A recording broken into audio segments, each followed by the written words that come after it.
ஆழ்ந்து புரிந்து கொள்ளுங்கள். சற்றே பொறுமையோடு கேளுங்கள். பேப்பர் பென் வச்சிருந்தீங்கன்னா இப்ப இது வரைக்கும் புரிந்தவைகளை ஒரு 2-3 லைன் நோட்ஸ் தான் எடுத்துக்கோங்க. ஏன்னா நீங்கள் எழுதும் பொழுது உங்களுடைய புரிதல் ஆழமாகும். உங்களுடைய உணர்வாக இந்த புரிதல் மாறிவிடும். நீங்க வேற ஒண்ணுமே பண்ண வேண்டியதில்லை. அமைதியா கேளுங்க, உட்கார்ந்து கேளுங்க. ரொம்ப கம்ஃபர்டபுளா உட்காந்துக்கோங்க. சாஞ்சி உட்காந்துக்கோங்க. வேணா காஃபி டீ என்ன வேணுமோ எடுத்து வச்சுக்கோங்க. காஃபி சிப் பண்ணிட்டே குடிங்க. காலை நீட்டி உட்காந்துக்கோங்க. எனக்கு உங்களிடமிருந்து தேவை ஸ்ரத்தையோடு கேட்கறதானே தவிர எந்த மரியாதையும் இல்ல. காலை நீட்டிட்டா அது மரியாதையா சாமி? ஒண்ணுமே இல்ல, கலப்படாது.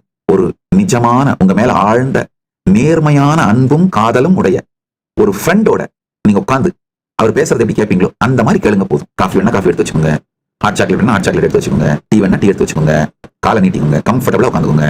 அடிப்படையாக உங்களிடமிருந்து எனக்கு தேவை மரியாதை அல்ல, ஸ்ரத்தையோடு கூடிய கேட்டல், லிசனிங்.